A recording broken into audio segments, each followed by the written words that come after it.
good? Excellent. So I'm Chris, and my job is to share with you how to be a better creative client. Now, I think it's quite tough to be a client, full stop, but to be a creative one has got some challenges within it. So I'm going to share some of my experiences. The first third of my life, I was a creative client. The second third, I was answering creative briefs on a daily basis.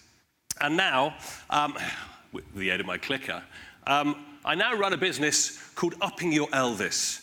And our job is to help companies become more human, more energetic, and more creative so they can deal with times of change. So I work with the likes of Unilever, with Nike, with Coca-Cola, Pfizer, Dentsu, quite a few people who are in this room, and I help them become more creative every day. So my job is to share with you some stories, some principles, some things that you can do very simply every day to drive more of that into the work. Now, a lot of creativity, I think, is all about energy. So I want to get the energy right in this room now. So you can all stand up for me for a second. Yeah, it's going to be one of those sessions, one of those ones where I'm going to get you to do things. So just to make sure we're all awake, all alive, and we have energy coursing through our bodies, could you all just stretch up with your right hand like that, please? And then stretch with your left like that, and then turn to the person next to you and give them a big hug. Come on, get it on. Get some hugs. Excellent, excellent. Does that feel a bit better? A bit more relaxed? Great. You're going to be fun. If you're clapping from a hug, we're going to get on fine. Grab a seat for me, grab a seat. So, when I was about 17, my studies included maths, double maths, further maths, applied maths, physics and statistics. And therefore, if I had to make any big decisions, I applied logic with great force. In fact, I was a massive fan of pros and cons lists. Anybody like pros and cons lists? Anybody put statistical weightings on it, like I did? Slightly geeky, thank you, we've got one friend over there. So that was how I made sense of life, and it worked fantastically for me, until one day I had to make a big decision with my wife. Now, some people, they just know they want to have a family. We didn't. So guess what we did? Pros and cons. We tried to make what is a life decision strategic and analytical. Anyway, after months of this discussion going on, I said to my wife, darling, I know a little bit about how the brain works, and I don't think we're going to get very far this way. What we need to do is we need to make it real. And what I mean, by the way, is not that, because it's too late if you make it totally real, and borrowing a baby does not make it real enough, or as a lot of my friends did, getting a puppy doesn't still work. So what we did is we did something quite counterintuitive. We decided not to have a family, and we visualized it, and we lived with it. And it was a fascinating experience, because the first couple of days I was excited, which really surprised me, because I was thinking about sports cars, loft apartments, exotic holidays, Burning Man. I was having fantasies about being free and single with my wife, living on this amazing planet. But then after 2 days, I started to think, well, who will my friends be? What will retirement look like? What will the holidays look like in our family? And then after that time, I was living in West London. I found myself around Thursday walking around parks, looking longingly at fathers with small children until the police arrived. Slightly awkward. Anyway, after a week of this, we then changed our minds and we visualized actually having a family. And it was fascinating because we'd spent a whole week feeling miserable. And as soon as we changed our minds, we felt fantastic. We knew we wanted to have kids. And I'm delighted to say we have a lovely family now. But the important part of this story is not about planning families. It's about the way we make decisions. Now, what we did there was, instead of debating things, applying logic and analysis, was we made it real. We made it something visceral that we can react to. And that is key to good creative work. And it's key to great creative work because of how the brain works. Now, do we have any brain experts in the room today? Anybody in? Just checking. I asked that question last summer. 400 hands went up. I was working with Roche Neuroscience. It was a bit intimidating. And the head of neuroscience came up afterwards, and he said, Chris, everything you said, absolutely true.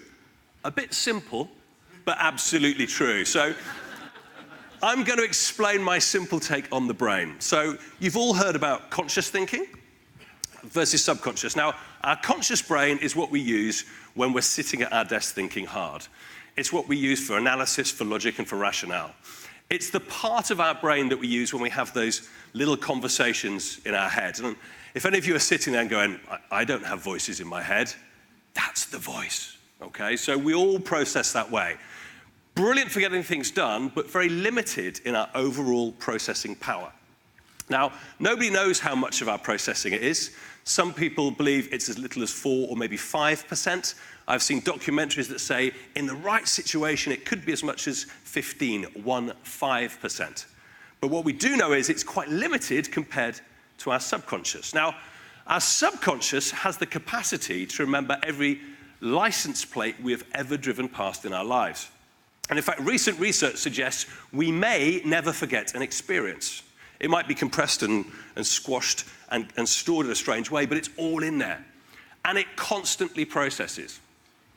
So actually, if you want to be better at creativity, what you need to be able to do is find the right balance between your conscious and your subconscious. We need the analysis and the logic to be able to understand strategically where we're going, but we also need the subconscious to help us make those better connections and to tap into our innate creative genius. Now, most of my clients are fantastic at thinking. They would love to spend all their time with loads of data behind closed doors, debating the future, analyzing it and using logic. The challenge they often have is the feeling piece. Now, the feeling is how we listen to our subconscious. Our subconscious doesn't say, oh, I think that's really interesting. Our subconscious talks to us through gut feel, through intuition, through emotions. The best creatives I know say things like this: there's something in this. If you say what, they go, I don't know. But I can feel it, and I'm brave enough and confident enough to give it a push. And that's, I think, what we need to be able to develop in business. Now, when I ask people about how they make their biggest decisions in life, so for me, it would be getting married, having kids, buying houses, setting up businesses. I say, how much of that decision was feeling versus thinking? Most will say it's about 80% feeling versus about 20% thinking, yeah? And yet in business, if I ask the same question, that often reverses. And the reason being is, at some point when we have a new idea, we know we need a business plan, we need an ROI, we need full commercials. The difficulty is that we overlay that too quickly, and therefore we often squash what could be fantastic ideas. So it's not that thinking isn't valuable, it's that it has to come at the right time, and it needs to be supplemented by much better feeling. So for me, one of the big challenges as creatives is understanding how to tap into that, how to make it more human and more energetic, how to value things that we can't count versus the ones that we obviously can. And I was doing some work recently. Actually, I was out in Cannes, at the Cannes Lions a few years ago, with Unilever. And Sir John Hegarty was there from BBH, very famous creative. And I said, well, look, we both do creativity. What's your top tip, the one thing that you think makes better creativity happen every day? And he said something very simple, but actually quite profound. He said, if you really want to do much better creativity, in my case, I will get on a plane to go anywhere to take that brief face to face. And I said, I totally agree with that, John. Why do you say it? And he said, well, so much I can pick up by looking at somebody and asking them questions. And actually, I get to access their subconscious and all that processing that may not be logical, and analytical and clear in their head. And I totally agree. So often, I see briefs coming in that are written, where there's no chance to interact, to prod and to poke and to play. I also see so many clients think that when they write a brief, it has to be right. Truth is, you cannot write the right brief. It can't happen on your own. The only way to get a good brief is to collaborate creatively with your teams, yeah? And in doing so, you will get briefs that are more useful versus less useful. So it has to be a team sport. And then the last point that came up through that conversation is, I think it's impossible to do creativity by committee. If I get a brief from a board, which we often do, I will not take it. I will always say, who is the one person that's responsible for this? The one person who, when I go back to, I can play with, I can help shape, they can make the decisions on it for me so that we can actually have a proper conversation or we can collaborate and come up with something new and different. If you have numerous people responsible for the brief, they all have their own conscious, they all have their own subconscious, you are going to have a mess within seconds. So my advice is, have one problem owner, spend time with them face to face, prod and poke, knowing full well they will not have the answers and they cannot have the answers. But together, you can collaborate to find them. Then I think it becomes a lot easier. And then what you need to do is just make things real more often. Play with things, try things out so that you learn and grow together. This is one of my new best friends. His name is Ben. And he is a fascinating guy. When he was young, he decided he wanted to learn the drums. So he went to his parents and said, look, I'd love a drum kit. Now, his parents were incredibly smart, so they said no. He kept persisting. Eventually, his parents said, okay, Ben, here's the deal. What we're going to do is we're going to give you some pots and pans from the kitchen, and if you practice on these pots and pans every single day for the next 3 months, and after 3 months you show some talent and you still want a drum set, we will buy you one.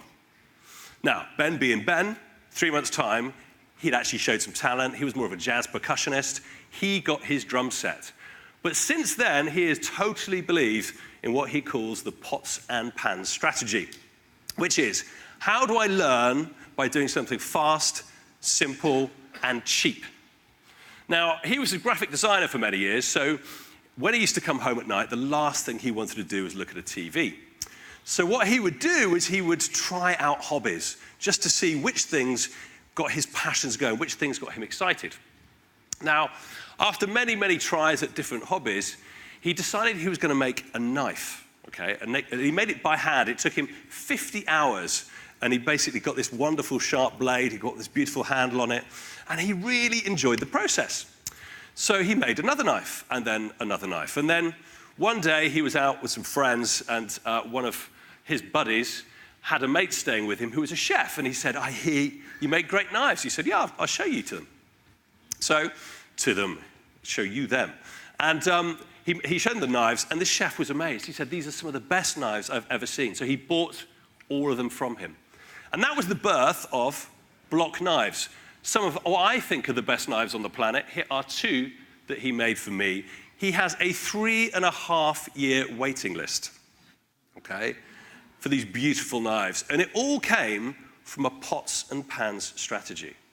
He had this idea, he tried it out for very little money, very, very quickly, and he learnt very fast. Now, by doing so, we get the subconscious to work for us. That's how you get your subconscious to give you better intuition, to tap into that emotion that's so important for good creative work. Now, this moment on the planet, there is never a better time, I believe, for getting people to do things real in a fast and cheap way. We have technology at our fingertips where we can experiment incredibly quickly and learn perfectly well. I recently was delighted to see my son has got into making music. It was about this time last year he started to make things just on his iPhone using GarageBand. About Christmas time, he'd already made 30 songs, okay? Completely self-taught. So he was going, Dad, I might have a career in this. I quite like it. What can we do? Now, we live 3 hours from London, out in the countryside. We don't have a lot of resource around us, but I found somebody to produce one of his songs. I got somebody to make a video. The whole thing cost less than $1,000. On Monday, the management company for One Direction is signing him up, right? All because we made it real. We did a pots and pans strategy. We tried something out. Now, if a 12-year-old child can do that with a little bit of dad's help, we can all do that, right? But too often we try and do things that are too clever, too beautiful, too pristine. instead of just trying something out that's a bit dirty and quick. So I have a quick challenge for you now, just to demonstrate this. You've got some pieces of paper, I think, lying around. I don't think you'll need them forever. So what I would like you to do in the next 60 seconds is take one of those pieces of paper, and I would like you to make a beautiful paper plane. Okay, a beautiful paper plane. And in a second, we will test them and see how well they fly. So 60 seconds to make a paper plane.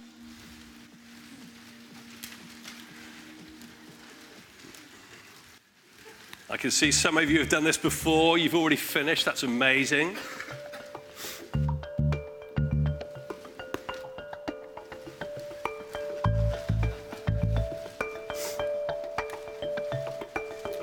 And if you hold on to your planes, because we're going to fly them all together.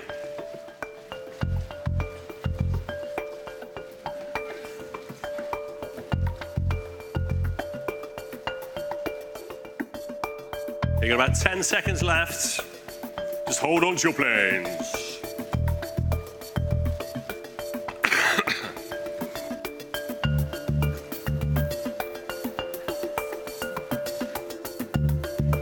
Okay, so hold on a second. What I'm going to do is I'm going to count you down and I'm going to say 3, 2, 1, fly. When you fly, throw them towards me. Now, a little health and safety warning. Those at the front, don't look behind you, okay? Don't look behind.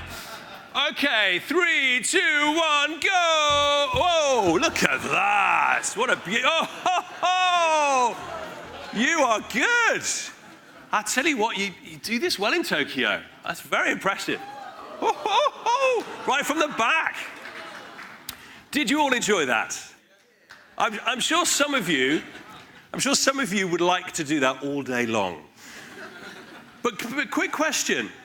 If you were to do that again, how many of you may change your design a little bit? So I like that. Some of you go, no, it was perfect. But for a lot of us, we would change our design because, again, another great example of what happens when you make things real. You get perfect data back, so you learn. And again, too much time is spent behind closed doors debating and not doing. I had a drinks company I was working with recently where their Western European innovation target was 100 million. They missed it, they missed it, they missed it. One of the things we realized was they were doing things too intellectually. So we said, right, how can you make this real? So one thing they did, the marketing team took it in turns to go as a pair every Saturday morning to a farmer's market with a new concoction. They would then sample it, sell it, get feedback, and then go back the next week with a new derivation. This year, they did 200 million. Now, it's not just based upon that, but it has changed their whole energy because they're learning constantly. And not only that, when they go to pitch their idea internally, it's not all about a deck and research. They can say, I've done this. I've got the touch and feel. I know what people want because I've experienced it myself. And that's what realness does for you. It gives you much better learning, much better motivation, and therefore much better energy. I used to have about 40 or 50 trainers working for me around the world. And they were fantastic. They were a bunch of hippies, but some of the best on the planet. And I remember getting a phone call one Friday night from one of them, a phone call I never really wanted. It went a bit like this. So, boss, we trained a great course. It was really, really good. The only problem is we broke the CEO. I'm like, what do you mean you broke the CEO? He said, well, we did this exercise outside, and we had the CEO had his marketing director on his shoulders, and oops, they slipped over, and he broke his collarbone. I'm like, what did you do? And they said, well, we did some Om Shanti Oms and a little bit of Reiki. I think he's okay. And I'm thinking, we're going to be sued. This is a nightmare. Anyway, he was cool about it. He was a good guy. But I did think, well, maybe we should at least teach them some basic first aid so it can supplement their esoteric practices. So what I hadn't thought about was I got my European team in first. My guys, really funky facilitators, yeah? They work with big boards around the world. They're very, very good, and they're quite creative in what they do. People that teach first aid, little bit more traditional. aren't they? So this guy came in with a grey suit, grey tie, grey skin. He went straight up to a flip chart and drew a picture of an iceberg with a boat hitting it. And he went, "What's that?" And one of my guys said, "Is it the Titanic?" And he said, "Yeah, breaks the ice, doesn't it?" And I'm thinking, we've got him for 2 days. This is terrible. Anyway, after a while, I fell in love with this trainer because he was very traditional, very old school, and he just kept making us laugh to make sure the learnings went in. And I'll never forget this bit. He just taught us choking. And what I mean by that is not how to choke, yeah, but how to cure choking. Now, at the time, there were 3 stages. The first stage, I think, is great logic, which is, are you choking? Makes sense, yeah? Second stage, if they say yes, you hit them on the back progressively harder up to 3 times. And then the third stage, if that doesn't work, is the Heimlich, right? So he just taught us that. So he said, could you put your phone onto emergency services in case this goes wrong? At which point I'm kind of going, you have piqued my interest. He then takes a tissue, puts it into a glass of water, puts it in his mouth, and goes, that's what I'm thinking. I'm thinking, are you crazy? He starts to go pink, and then he goes red, and then, obviously with proper choking, purple with the veins, like this. So naturally, I jump into action, and I start with, are you choking? He's going like this. So I'm very English, which means incredibly polite, and therefore, my first slap was a bit more of a tickle, truth be told. Wasn't hard enough. Second one, a little bit harder. The third time, I'm starting to think, well, actually, if I don't get this out of his mouth, okay, we've got a problem because he's twice my size and the Heimlich is going to be hard work. So I take a run-up on number 3. And I smack him on the back as hard as I can, and it comes flying out of his mouth, and he breathes air once more. Now, I am sure he was perfectly safe. I'm sure he's done it hundreds of times, and it was just great theatre. But I'll tell you what, I will never forget how hard you have to hit a big person to get something out of their throat. I will never forget those 3 stages because I didn't lock myself in a room and read the manual. I didn't look at the data, I did it, yeah? And therefore, that learning is with me for every day of my life. It's in my cells. It's something I can constantly reapply. And that's what we have to do good creative work. We've constantly got to practice and learn, get our hands dirty so that we've got more of that intuition working for us. So we've got more of that subconscious to tell us where to look versus what to ignore. It also, by the way, with the first aid guy, set up one of the best jokes I've ever seen. Because he then came out with a bottle of paraffin and a Zippo lighter. And he said, after the break, we're doing burns. Which is just hard to beat. So one of the other big challenges that we have when it comes to creativity is the fact that actually our brains don't like it very much.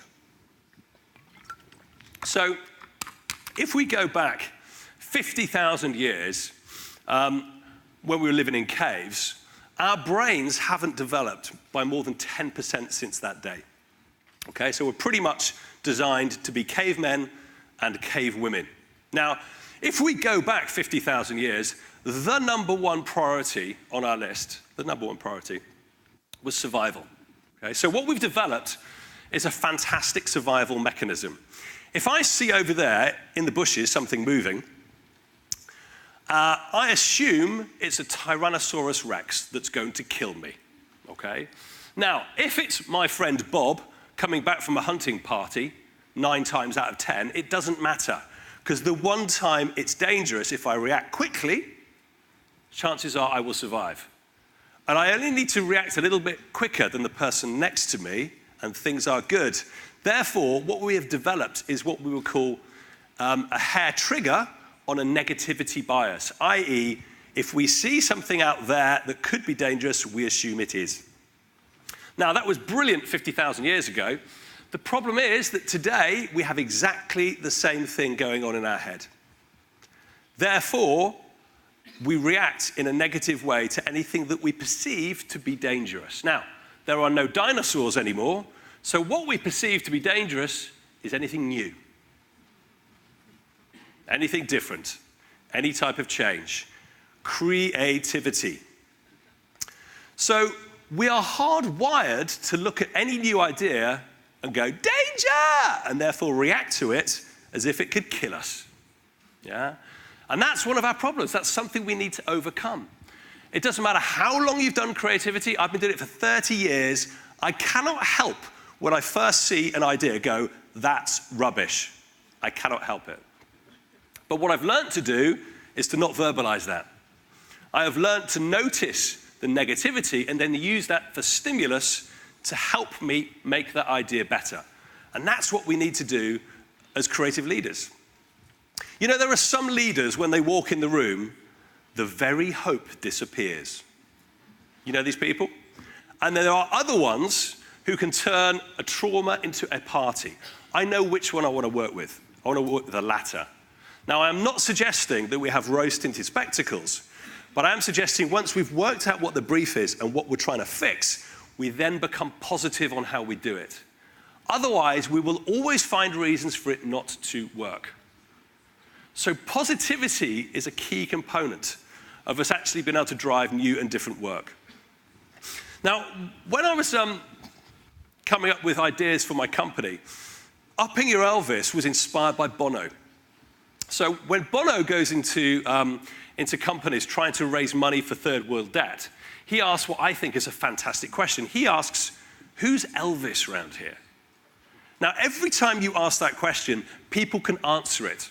Because what you're really asking is, who here is a bit of a brand, a bit of a maverick, they get stuff done, they take risks, and they love doing it. Now, I fundamentally believe that business needs more Elvis now than ever. And I fundamentally believe there's more Elvis inside of us. We just need to get it out more. Now, I was working at my house. I live down by the sea in the UK. And I had some people there from Unilever, and they were research people. And I remember on the first day, somebody came in, and they came in slightly prickly. And I know what was going on in their head. It was 5 days here with all these hippies. And after a while, she relaxed. She was fantastic. She was really good fun. But on the last day, she told this story. When she first joined Unilever, 12 years before, she joined as a graduate trainee. And she was optimistic, and she was bright, and she was naive, and she wanted to change the world. And she remembered on the second week going on one of these insight immersions that we all love to do. Now, in her case, she lived in Durban. So she went to a township where she saw how people with a lot less resource lived their lives. And she found it very emotional, as we all do. Now, on the way back to the air-conditioned car with all these VPs at the end of the day, she heard this noise coming from a disused tire by the side of the road. So she went over to investigate, and within it, she found 3 abandoned puppies. Now, she knew she couldn't save them all, but she decided she could save one. So she picked up this puppy and went onto the bus, where all these VPs laid into her. They were like, oh, you can't do that. You can't be so emotional. You've got to be more professional if you're going to get ahead in this business. And she realized that's exactly what she'd done. For 12 years, she had become the person she thought they wanted her to be. She became less emotional, more professional. The way she put it, she stopped picking up puppies. Now, I think that's the challenge we all have in business. Because we don't do that consciously. We don't say, oh, I will become that person. But we naturally socialize to the norms. We emulate the leaders. And before long, we lose a little bit of touch with what makes us unique and special. Now, to do great creative work, you need to be yourself. You want to stand out from the crowd. You want to go with your emotions and what you believe in. You cannot just do what everyone else does.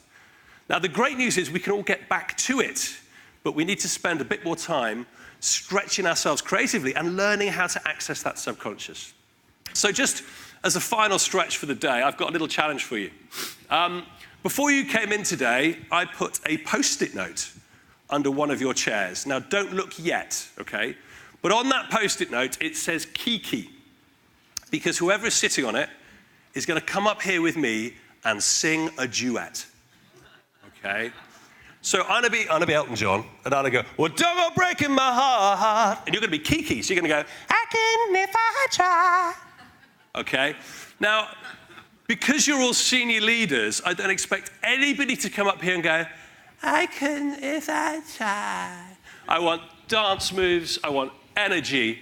And you may have noticed I'm a bloody good vocalist, so don't let me down, okay? So can you just look under your seat and see who is going to be Kiki? Who's going to be Kiki? Some people are just not even looking. They say, it can't be me. I'm not going anyway. Guys, there's no post-it note. Come on. I wouldn't do that to you. But I am interested, when you were looking, what was going through your head? I know some of you are going, let it be me, let it be me. I know there's some. But wouldn't it be fair to say that most of you are going, don't let it be me? Is that fair? The reason being is that you don't want to be taken out of a group, put on stage where you could be judged, where you might get things wrong, you might even be ridiculed. And the reason I wanted you to experience that just then is that was your caveman brain kicking in, yeah? That was your caveman going, danger, it's going to eat me. And the caveman wants you to fight, flight, or freeze, and there were a lot of freezes going on in the audience. Now, that is what we need to overcome every day when it comes to being creative. Every day it comes to judging creative work with our agencies. Every time we see something new and different, we cannot help but that reaction kicking in. So my encouragement to you would be, just notice it, we do it. And then when you have that criticism, that negativity, you've got to flip it into something positive. You've got to use that as stimulus to make sure that you can see the value in the work that's around you. Because quite frankly, our brain only likes stuff that it recognizes, stuff that it's done before. And if we do that, we are only having incremental ideas. Step change ideas, there's massive risk involved. When we do step change, there's a chance that it's not going to work. Now, as a good friend of mine, Andy Fennell, who used to run Diageo, used to say, you cannot think your way to 10 out of 10. At best, if you are smart, you make it to 6, but 6 will not win. The only way to get to 10 out of 10 is to take a creative leap. Now, in doing so, you're going to hit some 3s. Our job as creative leaders is to learn from those 3s really fast and hit more 10s. And by doing more realness, more experimentation, by being clearer on the brief and playing with our agencies, then we will get there. So have fun with that. Hopefully that was stimulating. I'm around for dinner tonight. If you've got any questions, I love debating creativity. We can chat all night long. Otherwise, enjoy the rest of the day. Thank you very much indeed. Thank you.